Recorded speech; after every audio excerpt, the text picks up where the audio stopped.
Hi, this is Steve from Bay Computing and wanted to talk a little bit about the Task Manager. To get the Task Manager to start, you can press the Control, Shift, and Escape key and it'll bring up this screen.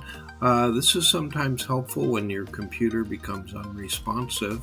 You can look at the CPU, which is running at 100%.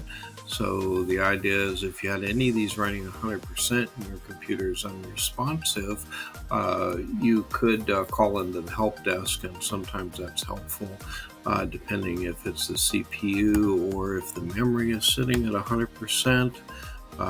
Or the disk is running at 100%, or your Ethernet cable, the network traffic, is running at 100%. And on the left side, these are the various processes which I won't get into a lot of detail here, but it does help the help desk analyst to determine which one of these processes is causing the issue with your computer. So hopefully this will help. There's also on the left side, you can put it into a graphics mode and it will kind of summarize the CPU, memory, disk, and your Ethernet traffic. So hopefully this video helps you out. We'll be making more of these, and we thank you for watching from Bay Computing.